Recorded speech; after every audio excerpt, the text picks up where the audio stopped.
reason we highlight UCs and Cal States is because obviously we're in California and we have a large amount of our students attend those schools. And it's kind of a guiding principle for us as far as our graduation and being eligible for those schools. So there are some differences, a lot of similarities you'll see, but there are some differences. So the high school graduations on the left, social science is 30 credits, so 3 years. So the ninth graders are not currently in a social science. They will start those classes next year in 10th grade, and they'll take world history. We're offering an AP world history class next year, which we'll talk about when we go into the classroom shortly. US history, AP US history as juniors, 11th grade, and then civics or econ or AP government as 12th graders. English, they'll be taking all 4 years, so that's 40 credits. Understand each trimester is a 5 credit, they're worth 5 credits each class, provided they get an A, B, C, or D. And then science is math is 20 credits. So typically that's through 1A, 1B, 2A, 2B, which is a little bit different, you'll see, than the A through G, but I'll get to that. Science is 20 credits, 1 year of a life science, 1 year of a physical science. So typically most students are currently in some sort of biology right now, and then a lot of them will do like a physics or a chemistry, before they graduate. Fine art or foreign language, a lot of people assume that a foreign language is a graduation requirement, which it's not. But obviously, if you look over to the 4-year A through G requirements, it is a requirement. But here it's a fine art or foreign language. And then an additional 5 credits of fine art, and then 20 credits of PE, and then additional 5 credits of health. All the ninth graders that have taken ENS 1 or may potentially take it next trimester will get the health credit. ENS 2 and 3 as ninth graders will give them PE credits. So typically what happens at the end of ninth grade, they have the health, they have 10 PE, and then they have another 10 to complete. They don't have to complete it in 10th grade. It really is done between 10th and 12th grade. Some kids will use a potential waiver depending on if they play sports and that sort of thing. So understand a passing grade is D or better. 1 trimester, each class is 5 credits, and it's a 230 credit requirement to graduate. Seems like a lot, but truthfully, if students are taking at least 4 classes each trimester and they're passing, they're likely to graduate. So then we flip over to the UC Cal State A through G requirements. So we've got 2 years of a social science, which again they will start next school year, world history and US history. Then it's 4 years of English, which is the same as the graduation requirements. 3 years of math with a recommendation of 4. So that goes from math 1A, 1B, 2A, 2B, 3A, 3B. So getting through 3B is really the most of our students, and not everybody reaches that, of course, but our goal really is to get students to finish through 3B because that meets the A through G requirement. Lab science is 2 years, so similar to the graduation requirement. So it's a recommendation of 3 or 4 years. And again, it really kind of depends on the student's interest, the student, what are they good at and what do they like? Because not everybody's going to take 3 or 4 years or plus of a lab science, but that's 1 year of a life science, which is typically biology, and then 1 year of a physical science, which typically is a chemistry or a physics.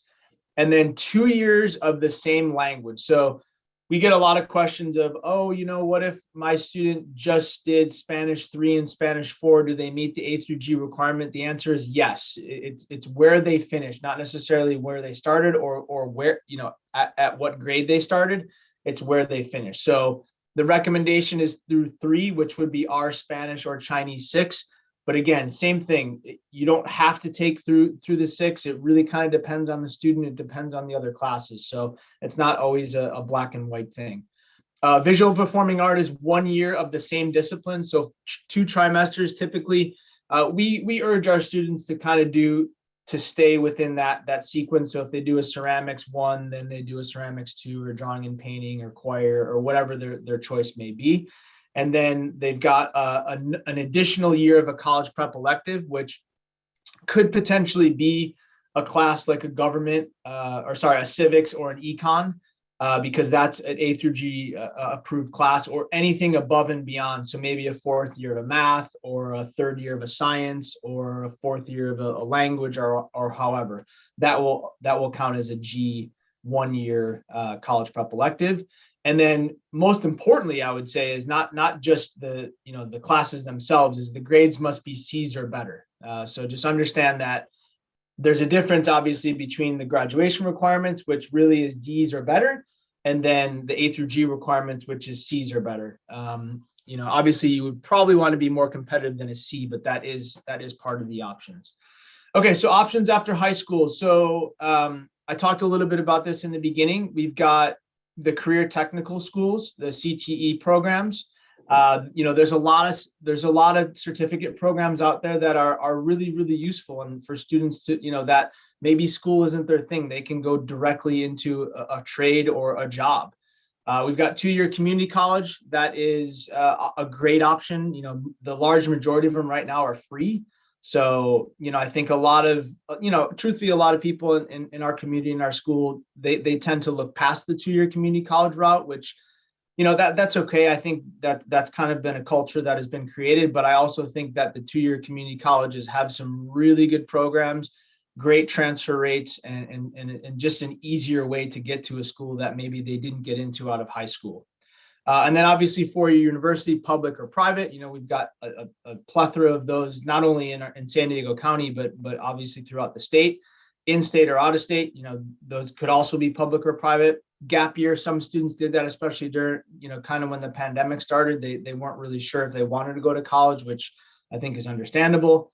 Go straight into the workforce, military, and then there are some programs for people with disabilities, and we tend to have a program through students who have IEPs that will work with transition programs. Okay, so talking a little bit about community college. Again, I do want to emphasize community college because I think it does get overlooked, and I think it's a very, very good route for a lot of our students that may not really realize it until the very end. But it's definitely, you can obviously use it as a backup plan. There's nothing wrong with that, but I do want it to be something that you're all aware of. Understand, though, not all community colleges offer the same programs or opportunities, but I would say a lot of them are very similar. Some are more well-known for certain things compared to others, but there's a lot of them that have really good programs that can help students transfer. And then the application process is very simple. They apply their senior year. It's a pretty straightforward thing. There's not a whole lot involved, so it's a much easier process than, there's no letters of recommendation. There's limited transcripts. There's not a whole lot. There's no essays. There's no SAT. So it's pretty straightforward. And then in San Diego County, we have a good amount of them. The one that we work closest with is Palomar. Obviously, there's the San Marcos campus. There's one at Escondido, and then there's the one in Rancho Bernardo, which is closer to us as well. Then you have City College, which is more central. That's downtown. Grossmont is more in La Mesa area. Miracosta is in Oceanside. Cuyamaca is far east. Mesa College is Claremont area. Miramar is in Miramar. And then Southwestern is in Chula Vista. So all of those schools have similar programs. A lot of it really, I would say, depends on where a student might want to transfer to.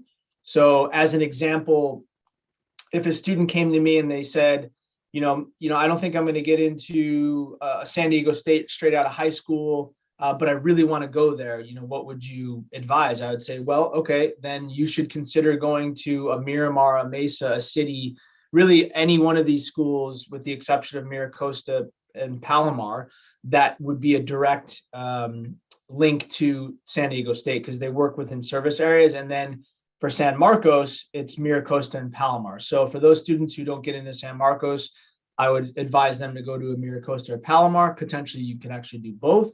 If it's a San Diego State, it's the other one. So there are some resources down at the bottom. Assist.org is a really good one because a lot of students who kind of know their path, but maybe didn't perform or struggled a little bit in high school, which is not uncommon.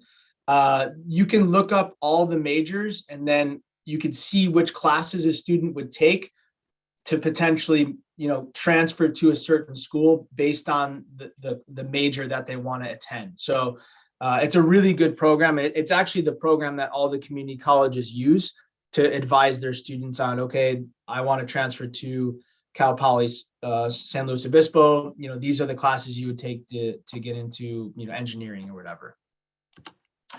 The Promise program. So I do want to highlight that because that's a really great opportunity. It's essentially a lot of money that's been pumped into the community college district. So it's intended to help make college affordable to all students and support the goals and the visions for students and guided pathways and encourage innovation. So really, bottom line is it's a free program. So I don't know how long that's going to be available for, but our hope is that it continues to be free. Like I mentioned before, there's no Cal State UC A through G requirement. Obviously, we recommend it. Even though seniors say, oh, I'm just going to community college, we're trying to change that narrative, but we still would recommend students to take the 4 years of math, to take the, all the way through science and languages and all that stuff. Again, no SAT or ACT scores. They do offer specialty programs and 2-year AA degrees.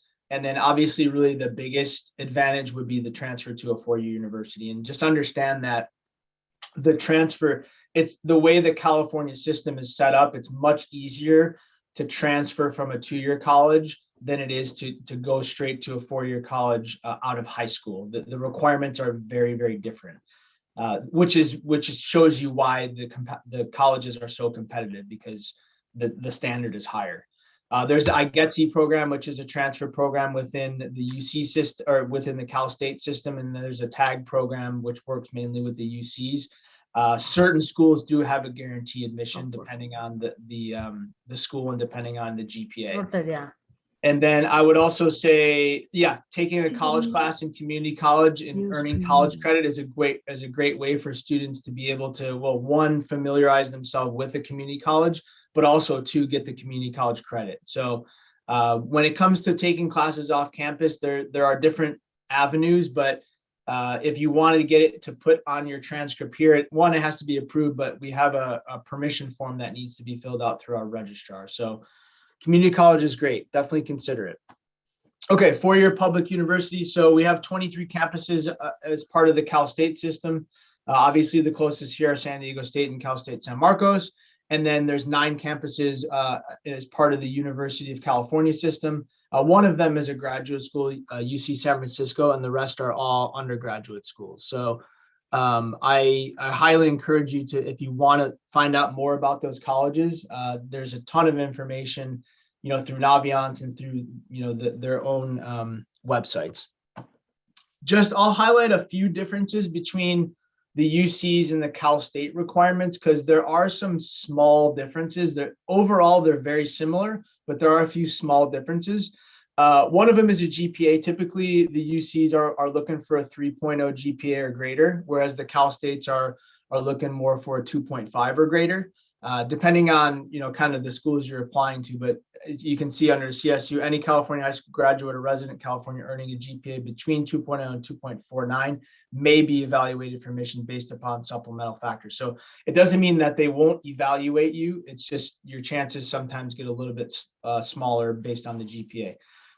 The repeat D or F grade is another one that I would like to highlight. So this comes up sometimes with families. Is for a UC, if you get a D or an F, you can repeat it. If you get a C, you cannot repeat that for a better grade. So there's no limit to repeat class for a better grade, but you can't repeat a class that's an A, B, or C. Now with the Cal States, you can repeat any grade for better grade. So there's no limit. It could be, obviously you wouldn't repeat an A, but a B, C, D, F are all repeatable. The weighted grades are the same. So up to 8 trimesters of AP coursework receives an extra point. That's both the same for the UC and Cal State.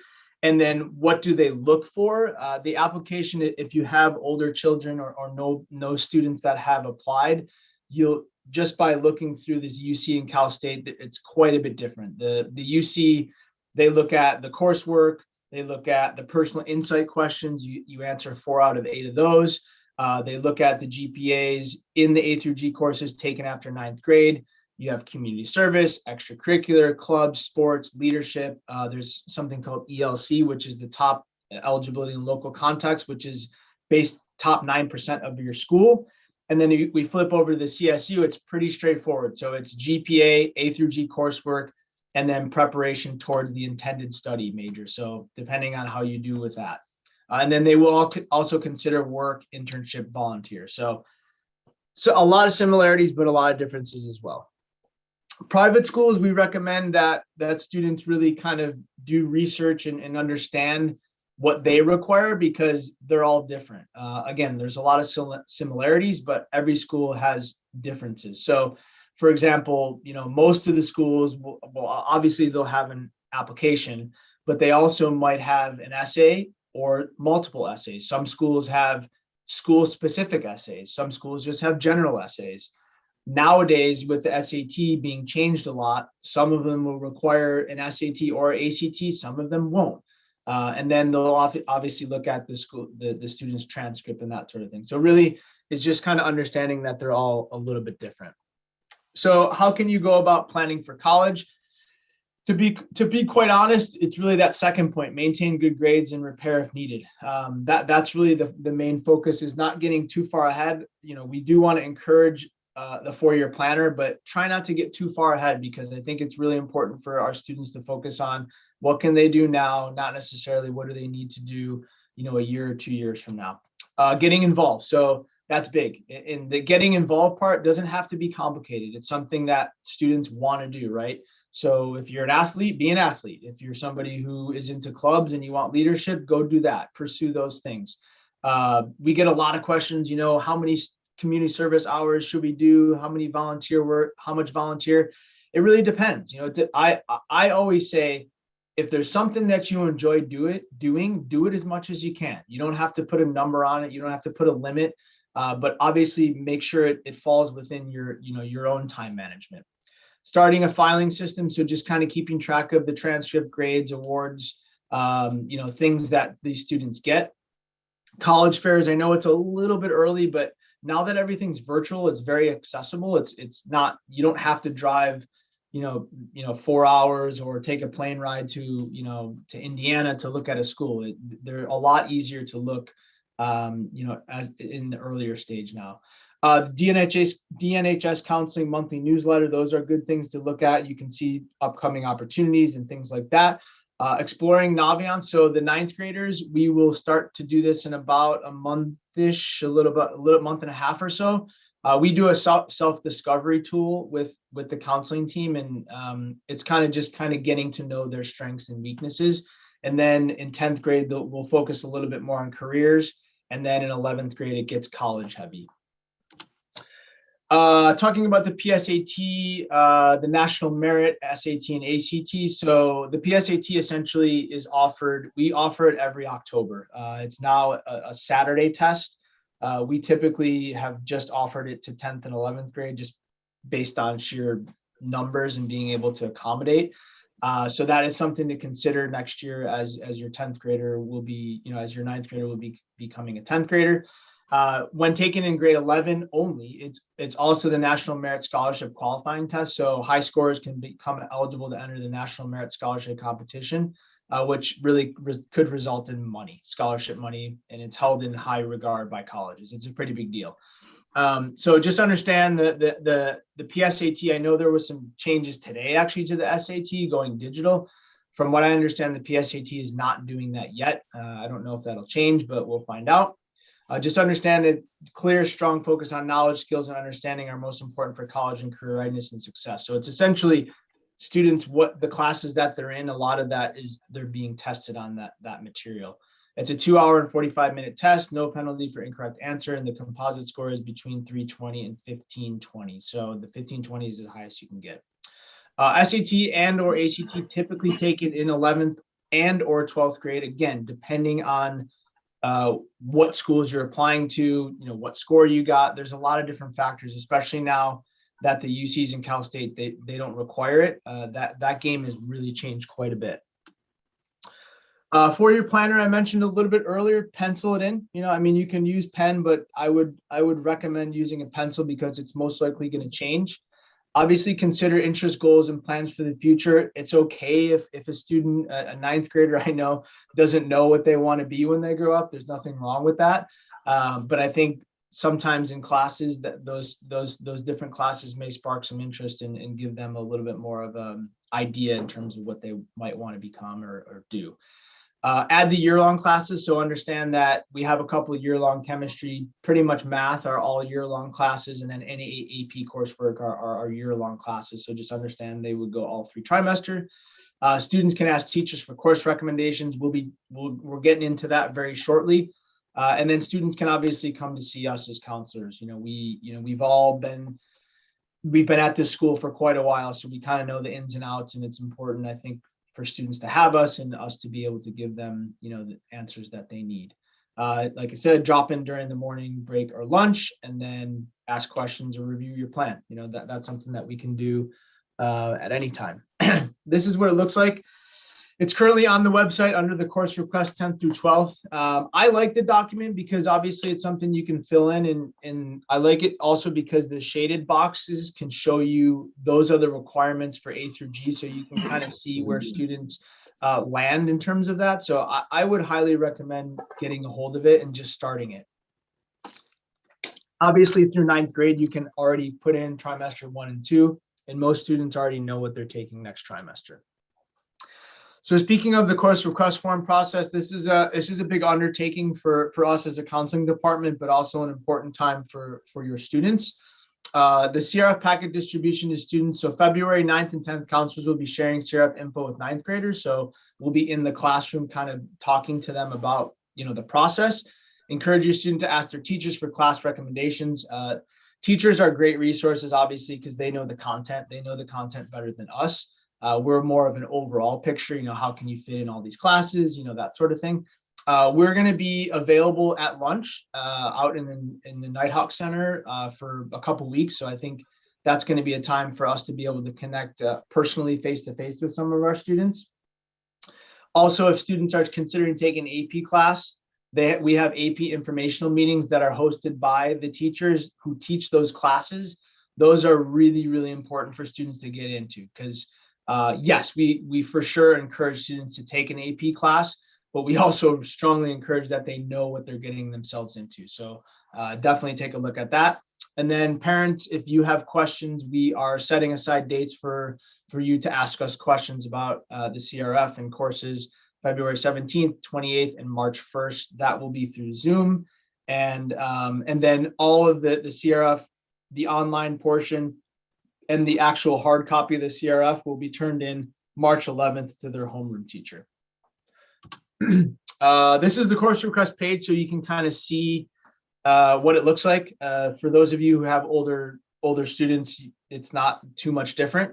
For those of you who are new to it, I would familiarize yourself with it. You can see the course request, the course offerings, which is that's the course catalog, and then you can also see kind of the process and what the students are responsible for. How to read a transcript. This is a transcript for a 10th grader, but you can kind of see through 9th grade that a far left-hand corner where it says P, those P's represent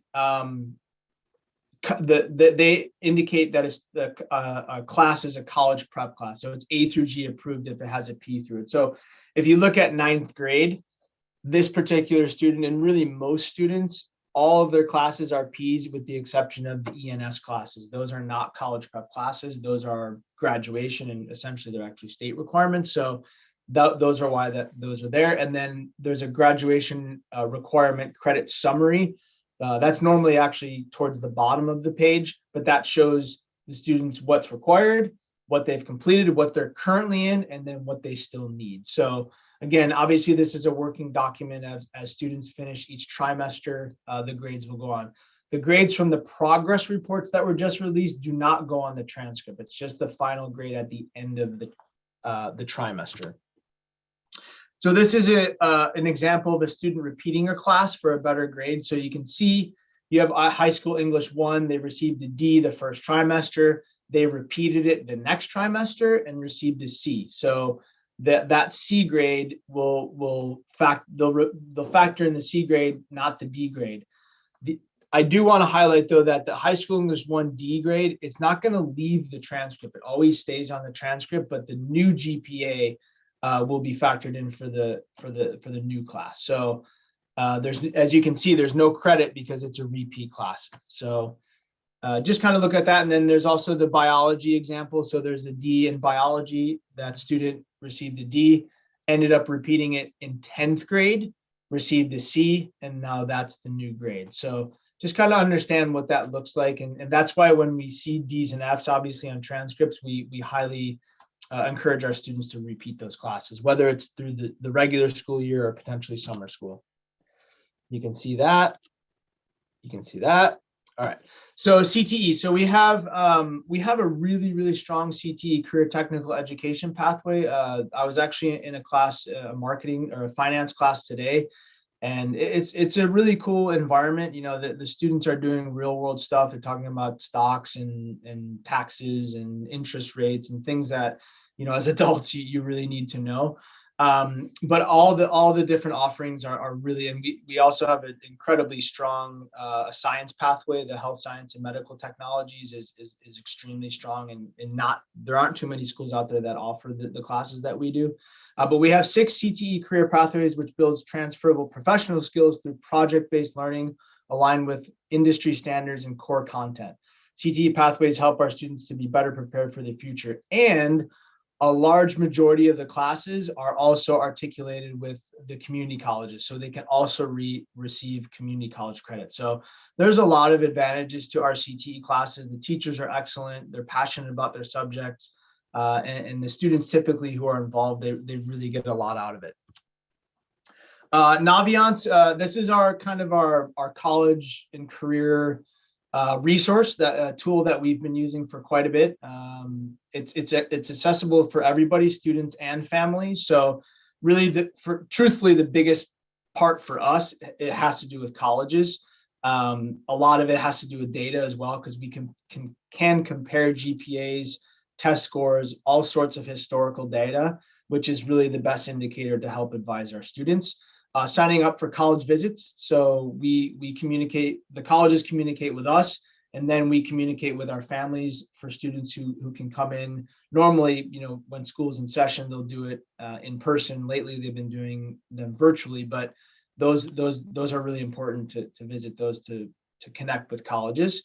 Summer opportunities, a lot of anything scholarship related that we get goes directly into Naviance. And then I skipped through exploring careers. There's a really good career assessment that all of our students will do in 10th grade. And then obviously, how does that career tie into your education, and what does it look like as far as majors, different types of majors, different types of schools, obviously money, that's obviously an important factor for a lot of our students to see, how much money they could potentially make. And yeah, it's a really good planning tool. We do have some family parent sessions in the works. We don't have the dates, but typically what happens is our guidance technicians will run through kind of the overview as a parent. Okay, this is what you can do, can't do. You can search for colleges. You can even add certain colleges to a list, that sort of thing. So it's a really good opportunity for those of you who are not familiar with Naviance, that you can get familiar with it. NCAA, I know it's a little bit early, but I'm sure there's some students and parents in here that have their kids and probably know if they're ready to play an NCAA sport, or at least want to. It's a process, but it's not anything super daunting, but it is important because they have to be eligible, and they also have to send their transcript into the eligibility center. And we as counselors always we connect with our athletes, because usually by the time they're in 11th grade, they're starting to either get recruited or reach out to colleges. And that's when we really sit down and make sure that they've met all the requirements. But you can kind of see what the requirements are here. So Division I has a 16 core course requirements, which again, truthfully, if you're meeting the main A through G requirements, you're probably going to be NCAA eligible. There is a GPA requirement, which is 2.3. The one thing I would highlight as a difference potentially between this and the A through Gs is Typically classes like art type classes aren't NCAA approved. So it's mainly English, science, math, language, social science, and then that's kind of potentially it. So if students are going above and beyond in those categories, they're going to meet the NCAA requirements. Upcoming college fairs. So there's one right around the corner, actually this weekend on Sunday. These ones are virtual, obviously. Normally, pre-COVID, they were in person in the spring. There was a big one downtown at the convention center. I don't know if that's going to happen this year. With COVID, everything's so unpredictable. But either way, there will be a fair, and those are really a good time to start to see colleges. And those are very heavily attended by colleges because that's a lot of their marketing is done through these fairs. So I would recommend, nowadays it's easy. You just register and go on. So it's not too complicated. You can do it, in your own home. So some secrets to success. Okay, how can your student be successful? So we kind of harp on the same things, and really we try to as people, we try to practice what we preach, but we really try to make sure students are aware of, how can they be healthy and happy really at the end of the day. So pursuing your interests and passions. So if a student wants to be in the STEM world, great. They can take the STEM classes. If they want to pursue the arts, liberal arts, we want to encourage our students to do what they are interested in and try to fuel that passion. Learn effective time management skills to balance your classes, extracurricular activities, and family friends. So we, as counselors, we really harp on this and go into the classes in 9th and 10th grade and try to give our students the tools and the awareness of time management and how important it is. Because obviously adults, we know, and especially with adults who have children, we know how important time management is to be able to manage your life and your child's life as well. Leave time for school clubs and team sports, very important. I think especially now, especially when school was virtual, I noticed a lot of the kids who were connected were the kids who were involved in clubs and sports, especially when the sports started up again. That's the best way to meet friends and to socialize, in an environment that's healthy. Create balance. I think that's something that's never going to change from now until the end. It's always important to have a balance between work and play. Sleep at least 8 or 9 hours per night. I know that for some of you probably seems a little bit crazy, but the research does show that it's really, really important for teenage, especially teenage brains, to be able to rest and recover and get that sleep. Pay attention to your health. So I think as parents and as advocates and people that who've gone through different things, we understand how important it is to take care of your body with good food and proper exercise. And don't forget to have fun. I see a lot of students that I look back when I was a high schooler, I think, I never did that. And I had a lot of fun, which, maybe sometimes too much fun, but I think at the end of the day, it's really truly about the experiences and the memories that they have in high school. Not saying the grades aren't important, but I think at the end of the day, our students will remember those memories. Being proactive with your education. So self-advocacy, I think as 9th graders, that's not easy. I think coming into a high school, not really having been on a high school campus for sure, not even much on a middle school campus, to be able to be confident and comfortable to advocate for themselves, that's a skill that takes time, and that takes encouragement, and that takes some confidence. We're always encouraging our students to communicate with your teachers. I think, we're happy to be kind of in between and advocate for our students, but we really try to push them to, be their own advocate and speak up for themselves and get answers, straight from the source. Checking Synergy and Canvas regularly. Obviously, there's, with Canvas and kids being out multiple days, there's a lot of resources through Canvas. Make appointments or attend office hours with your teachers. So we've got, obviously tutorial is a great resource and a great time to connect. And then counselors as well, that's a time to connect with us. Attend tutorial, that's Monday, Wednesday, Thursday, after school 3:02 to 3:32. Nighthawk tutoring, which is Monday, Wednesday evening, 6:15 to 8:15. peer counseling tutoring, which is available by appointment, and the What Center, which is also during a tutorial. What are my students' grades? So the majority of the teachers now have them in Canvas. Some of them also have them in Synergy. So obviously that's something the majority of our students really continue to look at, so they know, but obviously as parents, it's important for you to know. Check to see if everything's turned in, assignments, upcoming test dates, it's obviously important to be able to plan. 6-week progress reports, which just went home. You should have those by now. Report card mailed home at the end of the trimester. And then we just had the parent teacher conferences, but teachers are also, they try to make themselves available via email or phone. Reviewing your students' progress in My Plan Synergy. So you can kind of see the course history, completed classes and GPA, and then the grade book has their current grade. So you can take a look at what are they currently doing. And that's the same thing that we as counselors use when we meet with our students. We look at their grade book, current grades, and have those discussions. Maximum balance equals maximum success. So these are some just kind of general takeaway things. How many AP classes should my child take? So there's no answer to that. There's no magic number. There's no you take X number, you get into this school or that. I think at the end of the day, it's obviously important to know your limits, know your strengths.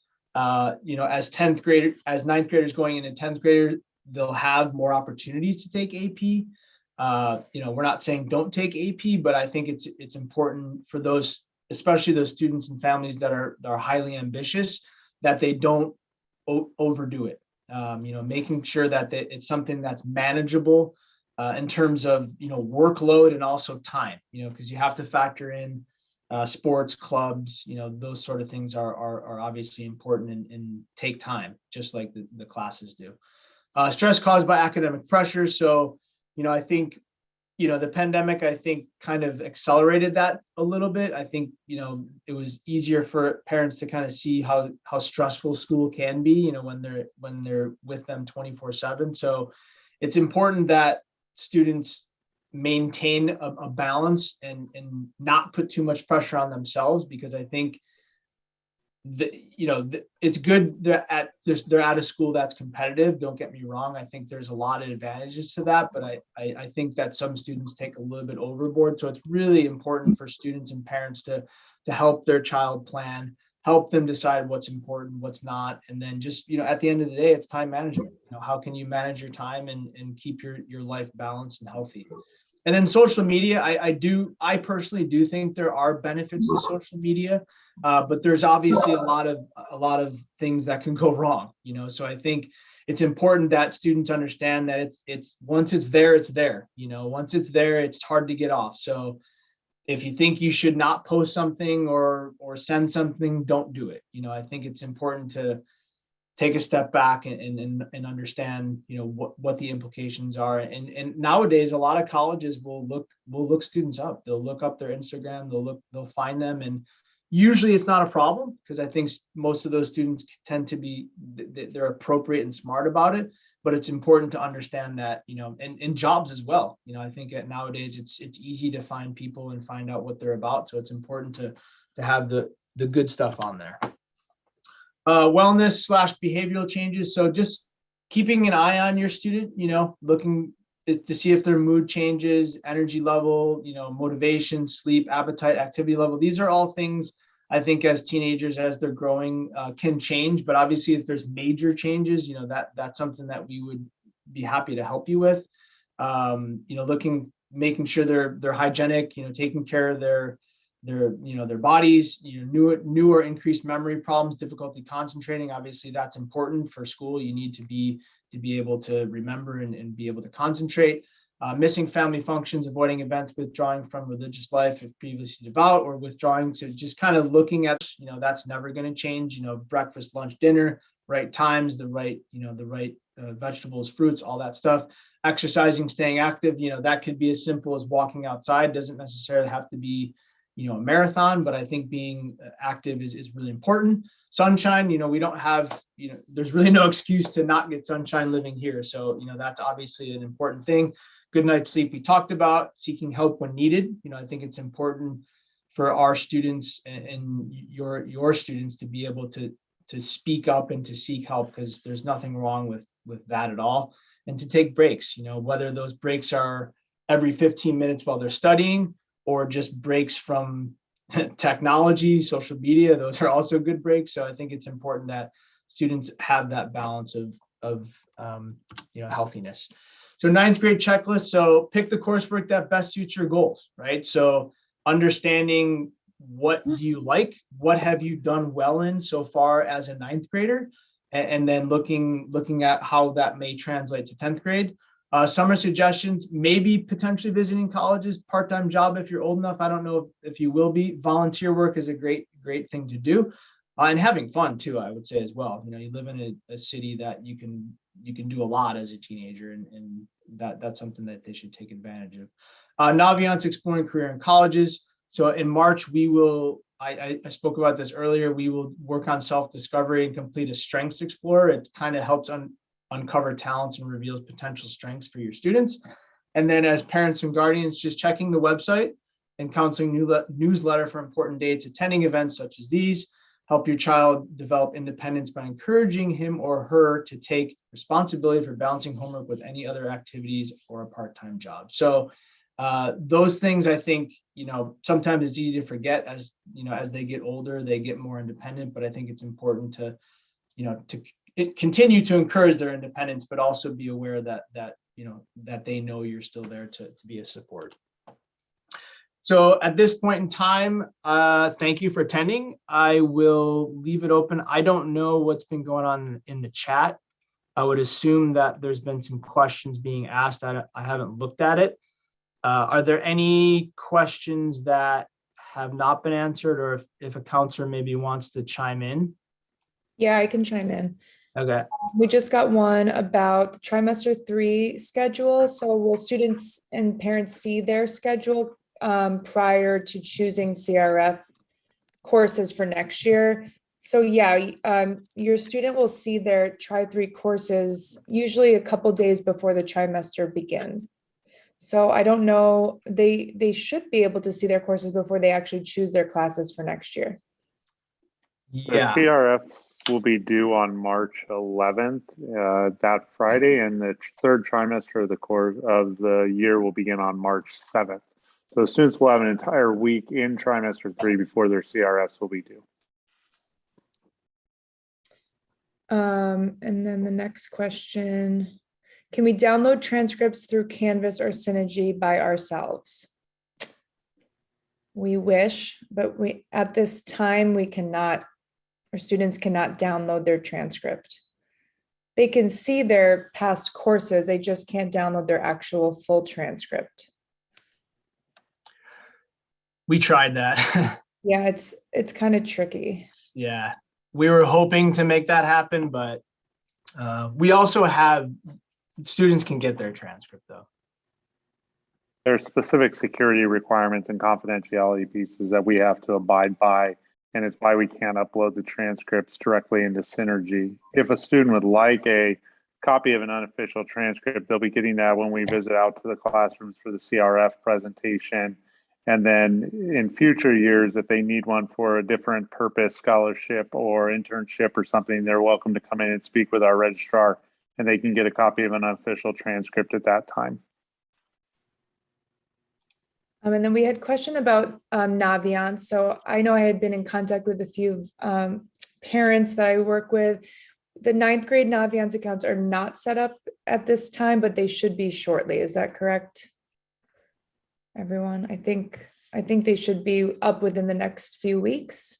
No, the student accounts are up. Yeah. But they need emails in them, so they have to have personal emails. If they have personal emails already loaded in there, then we can just hit the send the temporary password. They can just contact us, and same with parents. If the parent wants to be activated, they can just contact us and we can activate them. Okay. Yeah, the kids are in there though. The students, the 9th grade students are in. They're loaded.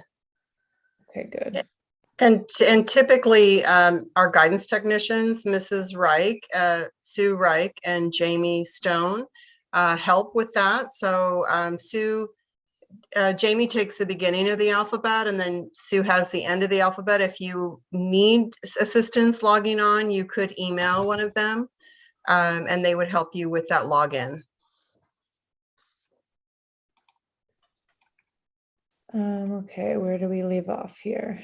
How can we Oh, tell? and Lauren, just let me finish up. I want to do a Yeah, go caveat to for it. that. We will be going back into the classrooms in March to go over the CRFs with the students, and they will be getting a ninth grade Naviance lesson also. So by the end of the year, they will all be activated, but if they want, or you want to be activated before that time, just contact the guidance techs. Yeah, that's a really good point, Kathy. We will be meeting with all the ninth graders in March and working through Naviance with them and helping them all get logged on.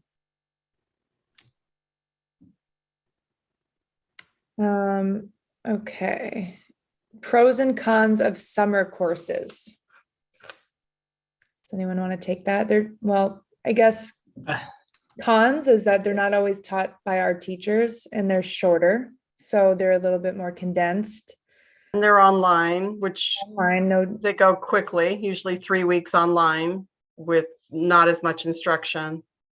I would also say, I think a lot of students and families don't understand how much of a commitment it is. Like I have students who come in and say, yeah, I want to do 3 classes. And I'm like, okay, yeah, maybe let's start with 1 and then go from there. Cause I think a lot of kids don't quite understand, especially if it's a community college, they don't quite understand how much work it is and how much time it takes to be able to finish a class within 3 weeks, you know?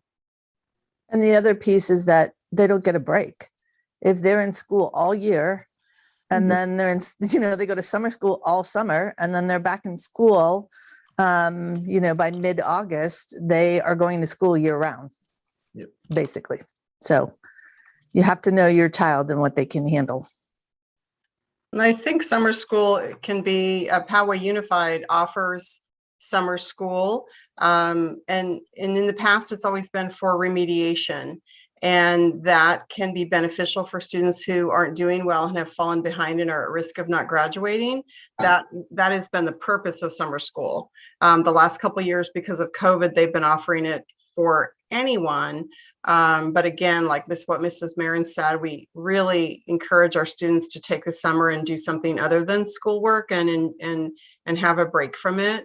And sometimes as students get older and maybe after junior year, that summer between junior and senior year, they might explore a class, maybe at a community college. That could be an option, but summer after 9th grade, we as counselors would advise, if the student did poorly in 9th grade and has fallen behind on credits, then they could start with a class in the Poway Unified Summer School program and possibly get through a couple. And then the other pitfall is the preparation for the next level. So if a student is trying to accelerate and they're trying to accelerate a course that they're taking only for 3 weeks and then come back to school and do a full 12 weeks in the next level with the rigor of our courses, sometimes that foundational preparation isn't there the way it should be. Okay. If SAT and ACT are not required for UC schools, do the UC schools consider the scores if the student chooses to take those tests? So it's not that they're not required, they don't accept SAT or ACT scores for purposes of admitting or denying a student. So if the student chooses to send their scores in, the only way they will be used is for placement purposes as a freshman at the school they choose to go to. So for instance, like a math placement or a math course or an English course in their first year of college, they might be used, but they will never be used for purposes of admitting or denying a student. Anyone want to add anything to that or, okay. It's pretty good. For the last 10 credits of PE needed after 9th grade, can the students earn these by playing a high school sport? So Yeah. yes. Yeah, I addressed that a little bit. I would just say it's important for the student to understand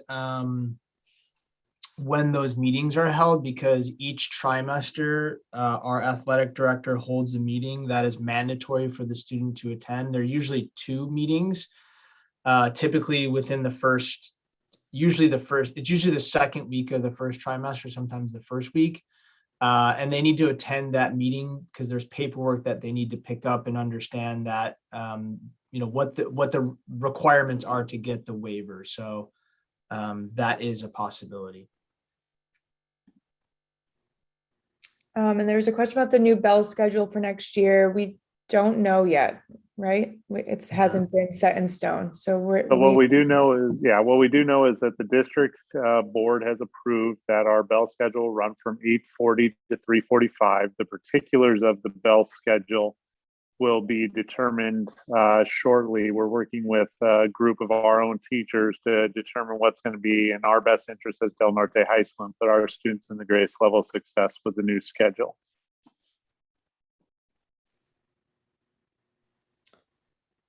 Question about 9th grade classes for the UCs. So did you say that UCs don't look at GPA for courses taken in 9th grade? What if the student is taking an AP course in 9th grade? I can answer that one. That is correct. They don't factor in the GPA, but they do look at the total rigor of courses taken. And they do look at the courses that were taken in 9th grade, and they do see the grade. So all courses are entered from 9th all the way up to 11th grade. Students can put in 12th grade if they have grades, but typically they don't by the time they apply. But they evaluate. Keep in mind that the GPA is an entrance evaluation. It's not the total evaluation. They go by what's called a comprehensive review. And I would invite you to go on the UC website and look how applications are evaluated. There's about 13 different things that they look at.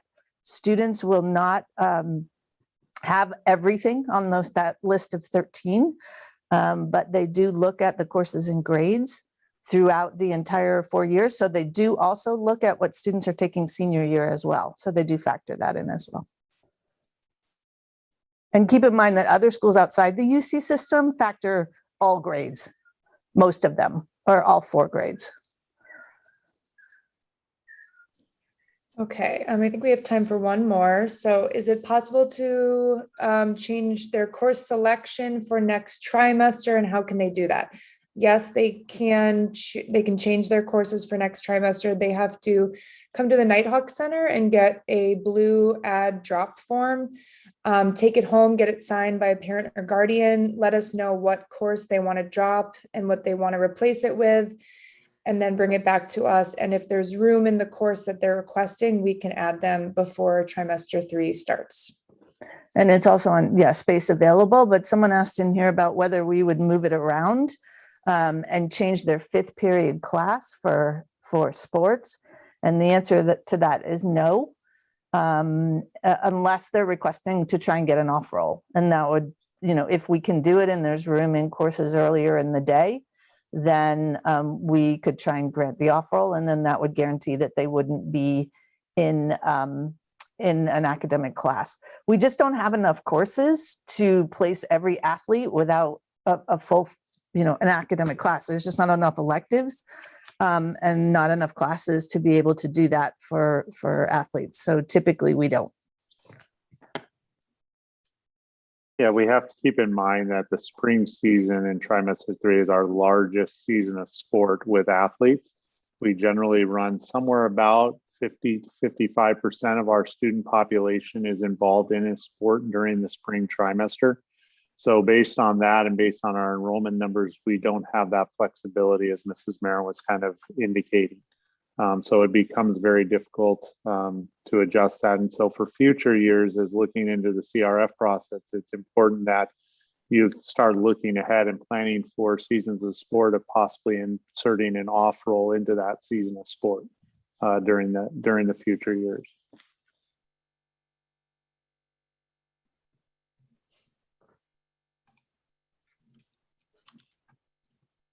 Okay.